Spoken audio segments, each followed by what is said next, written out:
저는 올해로 23년째 운전을 하고 있습니다. 그런데 한 번도 사고를 낸 적이 없습니다. 그러니까 소위 말하는 무사고죠.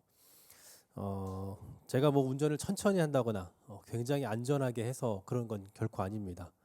상당히 빠른 걸 좋아하고 그리고 또 성격이 그렇게 느긋한 편이 아니어서 그래서 운전을 굉장히 뭐 곱게 하는 스타일도 아닌 것 같은데 그런데도 사고를 내지 않은 걸 보면 참 신기하기도 하고 또 물론 어떻게 생각해 보면 제가 생각해 봐도 뭐 운전을 제가 못하는 것 같지는 않습니다. 네, 나름 방어 운전도 잘할 줄 알고 그리고 또 차량의 뭐 기본적인 그 제어하는 방법도 제가 잘 어느 정도는 알고 있어서 그래서 어느 정도는 운전을 좀 잘한다라고 생각을 하고는 있지만요.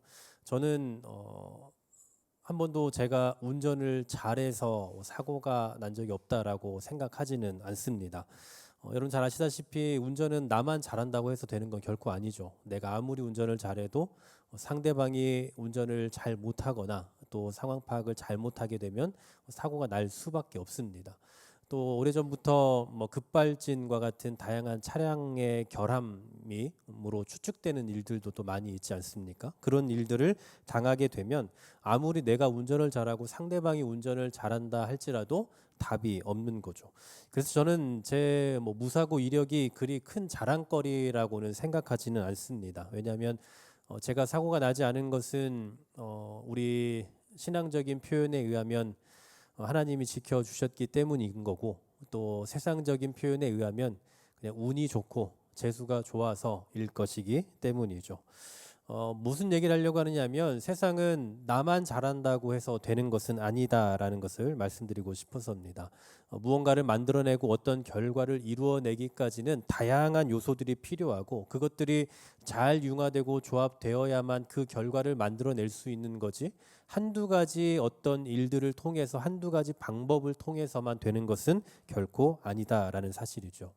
복음도 마찬가지입니다. 그냥 우리 앞에 성경이 놓여 있고 이 우리나라에는 교회가 너무나 많이 있으니 누구나 마음만 먹으면 교회 다닐 수 있고 누구나 마음만 먹으면 구원받을 수 있다라고 생각할 수 있는 게 아닙니다. 어떤 사람이 교회로 발길을 옮기고 그리고 그 사람이 복음을 듣고 그 사람이 구원받은 백성이 되기까지는 정말 다양한 요건들, 다양한 요소들이 필요하다라는 사실입니다. 바로 오늘 우리가 읽은 이 본문 14절, 15절 말씀에서 이러한 사실을 가르쳐 주고 있는데요. 한번 눈으로 보시면 그런즉 그들이 믿지 아니하는 일을 어찌 부르리요 듣지도 못한 일을 어찌 믿으리요 전파하는 자가 없이 어찌 들으리요 보내심을 받지 아니하였으면 어찌 전파하리요라고 말씀합니다. 여기에는 네 가지 질문이 나오고 있는데요. 이 질문들을 하나하나 생각해 보면 첫 번째로는 믿지 않는 자를 어찌 부르리요라고 묻고 있습니다. 여기서 부른다라는 이 표현은 믿음의 자세, 그러니까 믿음의 마음이 수반된 그 부름을 의미합니다. 그러니까 단순히 누군가를 부른다, 뭐 이런 의미의 부름이 아니라 신에게 청원한다, 호소한다 이런 의미로 이 국어사전적인 의미로 보면 그렇게 되어 있죠. 그럼 결국 여기서 부른다라는 의미는 그냥 형식적으로 부른다라는 의미가 아니라 주님을 향해서 무언가를 애청하고 무언가를 청하는 그런 자세를 의미한다라고 볼 수 있죠. 우리가 주님을 향해서 무언가를 부른다, 주님을 향해서 무언가를 호소한다라고 할 때에는 반드시 어떤 요소가 거기에 내포되어 있어야 하는 겁니까? 믿음이라는 그 요소가 있어야 되는 거죠. 믿음이 없이는 하나님을 향해서 무언가를 달라고 구할 수 없다라는 사실입니다. 세상에서는 주님을 향해서 너무나도 쉽게 하나님 혹은 주여라고 말할 수 있습니다. 예수님을 믿지 않는 사람들도 얼마든지 주님을 주여 장난식으로 부를 수 있습니다. 그러나 주님을 향해서 기도할 수는 없죠. 주님을 향해서 무언가 달라고는 할 수 없는 법입니다. 제가 이래봬도 다른 데 나가면 아버님 소리를 듣습니다. 학교에 가도 아버님, 유치원에 가도 아버님이라고 하죠. 그곳에서 저를 향해서 아버님이라고 얼마든지 말할 수 있지만 그러나 저를 향해서 아버님 용돈 좀 주세요라고 말할 수 있는 권한은 저희 자녀들밖에 없습니다. 누구도 저에게 아버님이라고 말할 수 있으나 아버님에게 무언가를 달라고 구할 수 있는 건 굉장히 제한적이다라는 사실이죠. 그런 의미에서 보면 예수님을 믿지 않는다라면 그럼 결코 청원할 수도 없고 호소할 수도 없다라는 의미에서 믿지 않는 자가 어찌 부르리요? 라고 질문하고 있는 겁니다. 믿지 않는 자가 어떻게 주님을 향해 호소하겠느냐라는 질문입니다. 결국 가장 중요한 건 뭐라는 것을 지적하고 있는 겁니까? 믿음이 가장 중요하다라는 거죠. 우리가 예배를 드리고 전도를 할 수도 있고 기도를 할 수도 있고 다양한 이 신앙적인 행위들을 할 수 있지만 그 모든 행위들 가운데 가장 중요한 것, 가장 우선순위가 뭐냐라고 묻는다면 그건 바로 믿음이다라는 사실입니다. 그럼 두 번째죠. 어떻게 믿을 것이냐라는 겁니다. 그냥 난 믿습니다라고 하면 그게 믿음이 되느냐라는 거죠. 그렇지 않습니다. 무엇을 믿어야 하는지 그리고 어떻게 믿어야 하는지에 대한 설명을 들어야 되겠죠. 그것을 이제 바울은 두 번째로 질문을 하는 겁니다. 듣지도 못하니가 어찌 믿으리요? 듣지도 못하니가 어찌 믿습니까? 믿기 위해서는 뭐가 우선이라는 겁니까? 들어야 한다라는 거죠. 그래서 오늘 17절 말씀에 우리가 아주 잘 아는 말씀이 있죠. 믿음은 어디에서 난다고 말씀합니까? 믿음은 들음에서 나며. 믿음이 가장 중요한데 신앙생활에 있어서 믿음은 빼놓을 수 없는, 믿음이 없이는 아무것도 의미가 없다라고 할 수 있을 만큼 믿음은 너무 중요한 요소인데 이 믿음이 어디에서 발생하는 거냐 하면 예수님의 말씀을 듣는 일에서 시작한다라는 사실이죠. 말씀을 듣는 일에서. 그러니 듣는 일이 이렇게 중요하다라는 사실입니다. 여러분 지금 일주일에 한 번이나 뭐 두 번, 세 번 나오셔서 예배 자리에 나오셔서 예배를 드리고 앉아서 말씀을 듣고 계시지만 이 듣는 것은 단순히 그냥 우리가 잠깐 듣고 가는 것이 아니라 이 듣는 시간들을 통해서 이 시간들이 축적되어져 가면서 우리 안에 믿음으로 형성되어지고 그것이 쌓여지게 되는 것이죠. 그냥 우리가 이곳에 앉아서 잠깐 말씀 듣고 예배 드리고 그냥 끝나는 것처럼 우리는 느껴지지만 그러나 실제로 우리의 영혼은 이 시간의 말씀을 들으면서 그것이 우리 안에 믿음으로 점점 쌓아져 가고 있다라는 사실입니다. 그러니 듣는 일은 너무나 중요하다라는 사실입니다. 그러면 이토록 중요한 메시지, 이토록 중요한 내용은 어떻게 하면 들을 수 있느냐? 그냥 가만히 있으면 어디서 들려옵니까? 그렇지 않죠. 듣기 위해서는 누가 필요합니까? 전파하는 사람이 필요한 겁니다. 전파하는 사람이든 아니면 전파하는 도구든 무언가 전파하는 어떤 것이 필요하다라는 사실입니다. 아무리 우리가 듣고 싶어도 그리고 아무리 우리가 들으려 할지라도 듣는 사람, 이 말하는 사람, 말하는 매개체가 없으면 들을 수가 없는 거잖아요. 마찬가지로 예수님에 대한 말씀을 들으려면 먼저 무엇이 필요하냐? 전파하는 사람이 필요한 겁니다. 그래서 바울은 세 번째 질문을 하는 거죠. 전파하는 자가 없이 어찌 들으리요?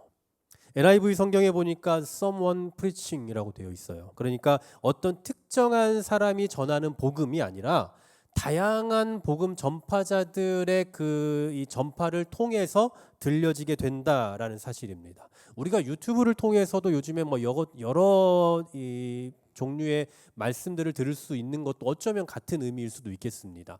그렇게 무언가를 컨텐츠를 만들고 그렇게 제작해내고 또 그렇게 업로드해서 하는 사람들이 있기 때문에 우린 들을 수 있는 거고 지금도 제가 여러분들에게 말씀을 준비해서 증거하고 있기 때문에 우리가 들을 수 있는 거죠. 바울은 지금 믿음이 얼마나 중요한지 그것을 말하고 싶은 건데 이 믿음은 그냥 뚝딱 생겨나는 것이 아니라 한 사람이 믿음을 갖기 위해서는 먼저 들어야 한다라고 말씀해요. 그리고 이 들으려면 뭐가 필요하느냐? 전파하는 사람이 필요하다라고 말씀하고 있는 거죠. 그러니 믿는 것보다 우선되는 것은 듣는 것이고요. 그리고 또 듣는 것보다 우선되는 것은 전하는 사람이 있어야 된다라는 것입니다. 그렇다면 마지막으로 누가 전하느냐입니다.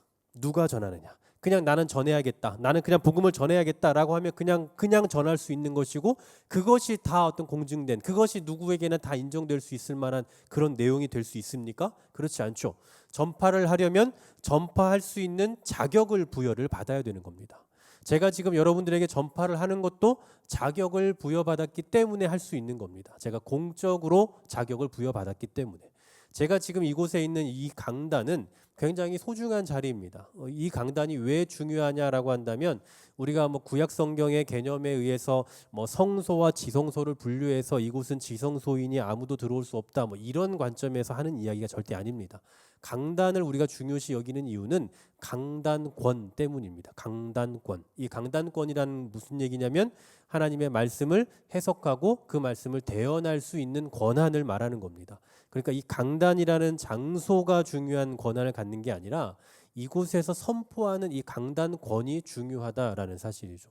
이 우리 그 교단 법에 의하면 이 강단권을 가진 사람은 두 사람입니다. 목사와 강도사밖에 없죠.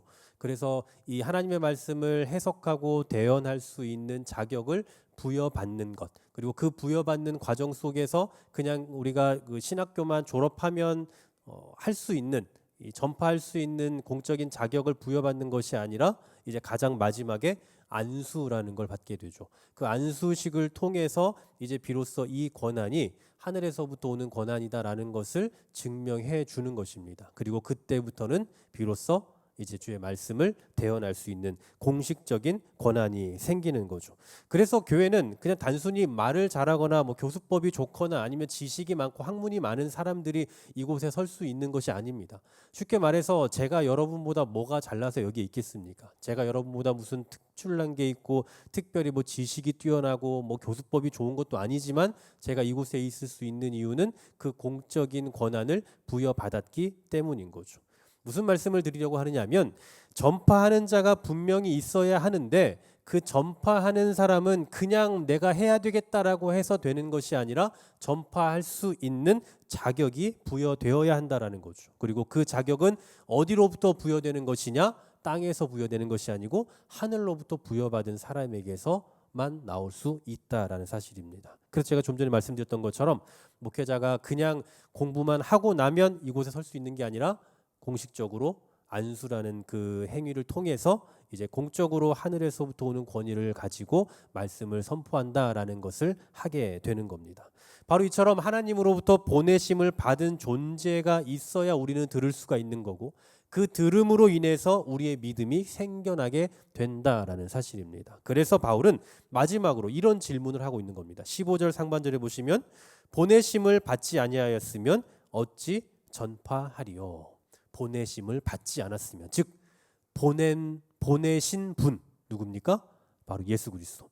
그분께서 계시지 않으면 보냄 받은 자가 무슨 의미가 있겠냐라는 사실입니다. 이 네 가지를 질문을 이제 거꾸로 정리를 해보면 이렇게 되는 거죠.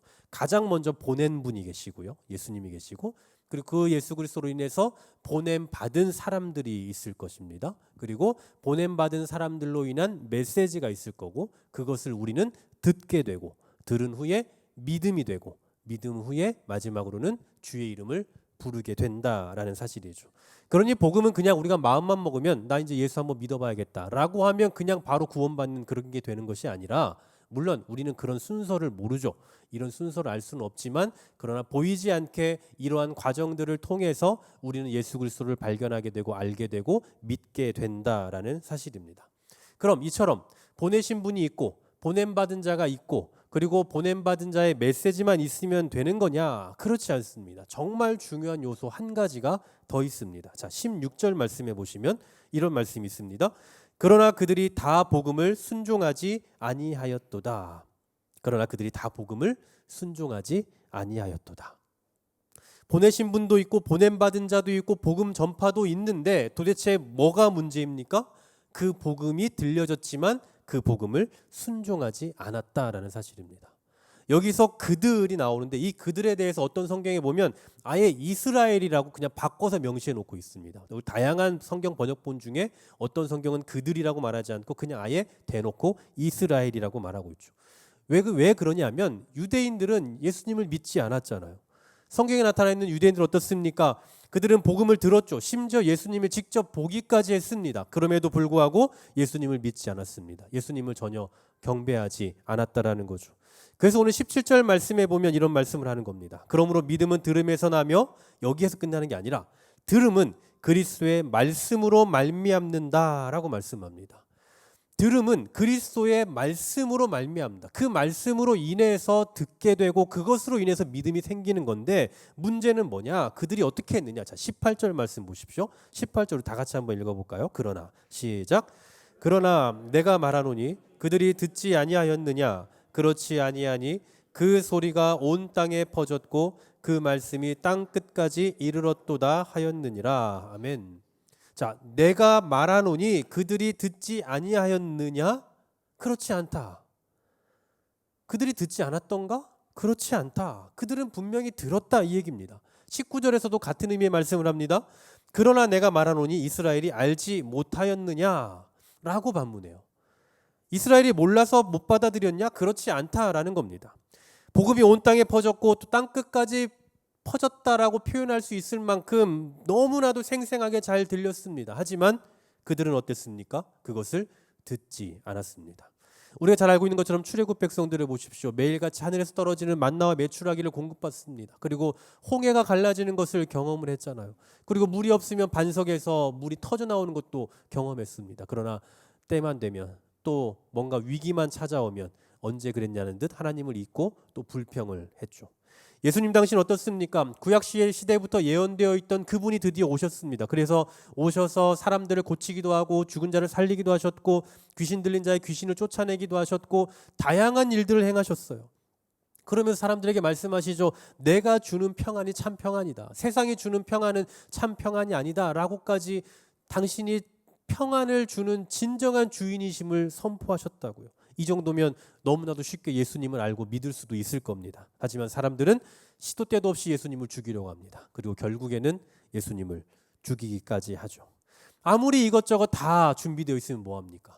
아무리 하나님께서 모든 것들을 다 구비해 놓으셨으면 뭐합니까? 그것을 믿지 않으면 그건 다 무용지물이죠. 제가 초등학교 5학년 때부터 저희 아버지는 목회를 하셨습니다. 저희 집은 교회였죠. 교회를 개척하셨고 그때부터 교회가 저희 집이었는데 저는 집이 교회인 게 너무 싫었습니다. 아버지가 목사인 것도 너무 싫고 집이 교회인 것도 너무 싫었습니다. 그래서 중고등학교 때 대부분 저는 전부는 그럴 수 없지만 대부분 그 당시엔 토요일도 학교를 다녔으니까요. 토요일에 학교 갔다 오면 가방을 놓고 나가서 주일날 오후에 집에 들어오는 일들이 정말 많았습니다. 아예 교회를 나가기가 싫은 거죠. 아버지도 싫고 하나님도 싫고 교회도 싫고 가난한 것도 싫고 모든 게 다 싫어서 그냥 아예 예배를 드리는 것조차 싫으니 교회 집에 있으면 예배를 안 드릴 수가 없으니 예배 시간을 피해서 집에 오는 일들이 허다했습니다.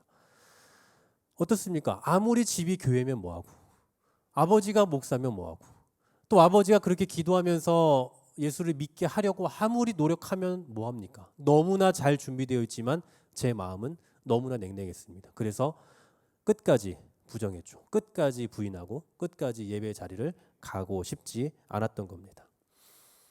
아무리 좋아도 아무리 많은 것들이 준비되어 있어도 아무리 환경이 좋아도 내 마음이 열리지 않으면 그리고 내가 받아들일 생각이 없으면 그것은 내 것이 되지 못하는 겁니다. 그러므로 믿음도 중요하고 전하는 자의 메시지도 중요하고 보냄받은 자가 있는 것도 중요하고 보냄받은 자가 정말 탁월하게 말씀을 증거하는 것도 필요하겠지만 가장 중요한 건 뭐냐? 복음을 듣는 우리의 상태다라는 사실입니다. 자, 그렇다면 이렇게 아무리 좋은 환경과 여건을 제공해 주셨음에도 불구하고 그 말씀을 듣지 않는 이들이 나왔잖아요. 그들을 향해서 하나님은 어떻게 하셨느냐? 자, 21절 말씀 보십시오. 이렇게 말씀합니다. 이스라엘에 대하여 이르되 순종하지 아니하고 거슬러 말하는 백성에게 내가 종일 내 손을 벌렸노라 하였느니라. 내 손을 종일 벌렸다라고 말씀합니다. 이걸 잘 주목해 보십시오. 순종하지 않고 거슬러 말하는 자들. 순종은커녕 계속 하나님을 반역하는 말을 하는 그들을 향해서 하나님 어떻게 하신다고요? 저 같으면 바로 몽둥이 들었습니다. 가만두지 않죠. 그런데 하나님은 종일 손을 벌렸노라라고 말씀합니다. 계속해서 그들에게 크신 사랑을 나타냈다라는 거죠. 말도 지지리 듣지 않고 끝까지 반역하며 하나님을 거역하며 나아가는 그들을 향해서 하나님은 두 팔을 벌려서 계속해서 듣기를, 계속해서 돌아오기를 기다리고 계시다라는 사실입니다. 그러니 사람이 이 복음을 듣지 않는다는 건 결국 누구의 책임인 겁니까? 복음을 전하는 사람의 책임입니까? 아니면 복음을 듣지 않는 대상자들의 책임입니까? 당연히 후자인 거죠. 들려도 듣지 않는 사람들의 책임이라는 사실입니다. 복음의 내용이 빈약하거나 아니면 복음을 들을 수 있을 만한 환경이 안 좋거나 이런 것을 탓할 수 있는 것이 아니라 그 복음을 들어야 되는 대상자들인 우리의 마음의 문제다라는 사실입니다. 오늘 본문이 지적하고 있는 게 바로 이 부분이죠. 앞서 말씀드렸다시피 어떤 무언가를 만들어내기 위해서 어떤 결과를 이루어내기 위해서는 다양한 여건들이 잘 조합되어야 한다라고 말씀드렸잖아요. 결코 한두 가지 내용만 가지고 될 수 있는 게 아닙니다. 마찬가지로 그냥 복음만 들으면 그냥 가만히 앉아만 있으면 그냥 구원을 받는 것도 아니다라고 말할 수밖에 없는 게 오늘 본문에서 말씀하고 있는 것처럼 보낸 분도 있어야 되고 보냄 받은 자도 있어야 되고 그로 말미암은 메시지도 선포가 되어야 합니다. 그래야 들을 수 있고 그래야 믿을 수도 있고 그래야 순종도 할 수 있다라는 사실이죠. 그러나 유대인들은 어땠다고요? 보낸 분도 계시고 보냄 받은 자도 있고 또 복음을 선포가 되기도 했지만 뭐가 없다고요? 그 말씀을 들고자 하는 마음도 그리고 순종하고자 하는 의지도 없었다라는 사실입니다. 결국은 복음이 들리지 못해서 난 듣지 못했다거나 아니면 들려지는 복음의 퀄리티가 떨어져서 난 듣지 못했다거나 아니면 다양한 여건들 가운데 한두 가지가 빠져서 난 듣지 못했어요라고 아무도 핑계댈 수가 없는 겁니다. 들을 수 있도록 말하는 사람 그리고 좋은 환경, 좋은 여건 이런 것들을 다 제공해 주셨다고요. 그럼에도 불구하고 듣지 않는다. 듣지 않는 그들을 향해 또 하나님은 어떻게 하신다고요? 2차 장치를 또 마련해 두셨죠. 종일 손을 벌리고 계십니다. 종일토록 돌아오기를 기다리고 계시다라는 사실이죠. 여러분 이 정도면 뭐가 더 필요합니까? 이렇게까지 우리에게 하나님께서 다 주셨는데 이렇게까지 다 준비해 놓으셨는데 더 이상 무엇이 필요하냐라는 사실입니다. 결국은 들리지 않는 게 문제가 아니고 듣지 않는 게 문제입니다. 말하는 사람이 없어서 문제인 게 아니고 듣는 사람이 없는 게 문제인 겁니다. 여러분 오늘날 어떻습니까? 교회를 통해서 다양한 복음의 메시지가 선포되고 있습니다.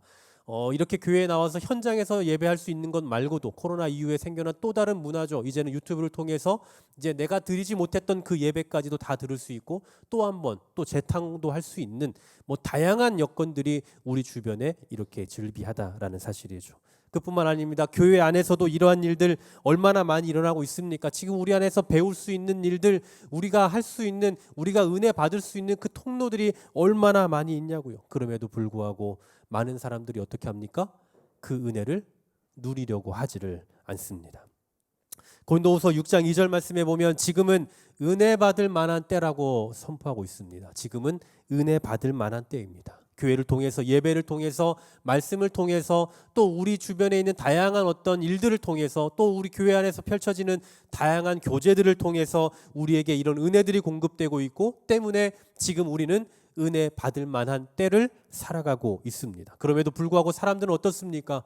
좀처럼 이 말씀을 들으려고 하지를 않습니다.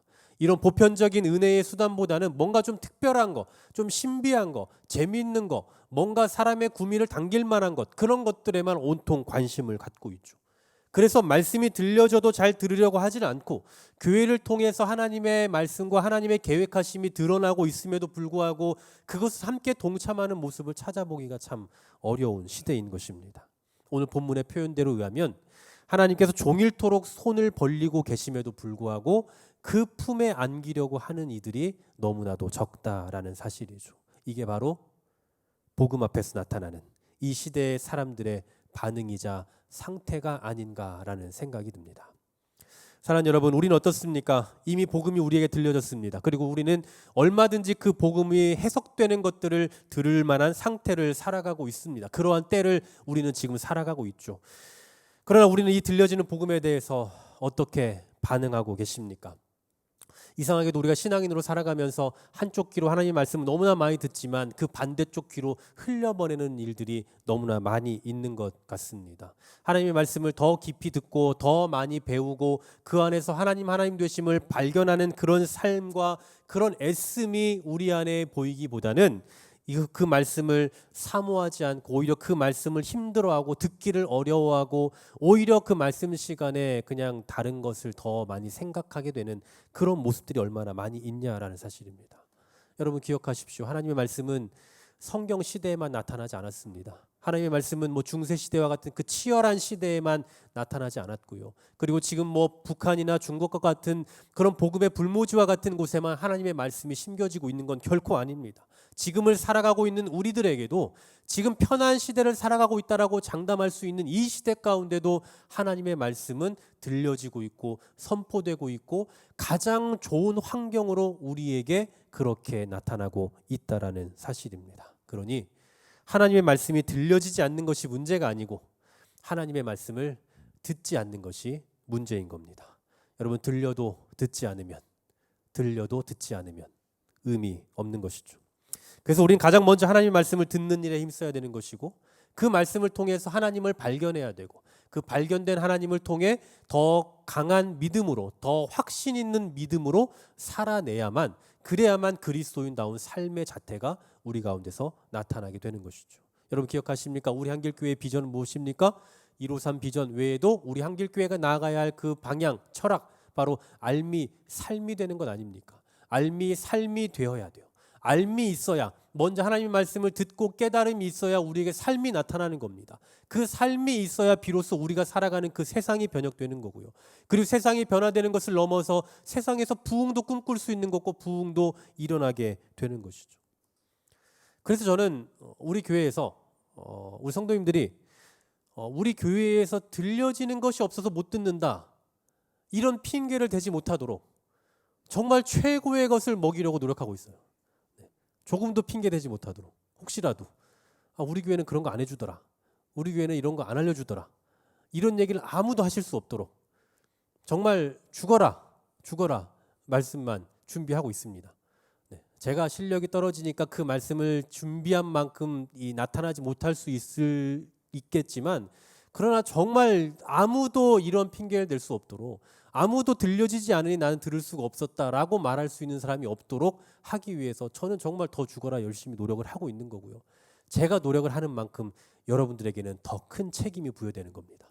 들려지고 있는데 내가 듣지 않았다, 이렇게까지 많이 들려지고 있는데 듣지 않은 내가 문제다 라고 생각할 수 있는 더 큰 거룩한 책임을 갖게 되는 것이죠. 사랑하는 여러분, 오늘 말씀의 제목을 잘 상기해 보십시오. 들려도 듣지 않으면 소용없습니다.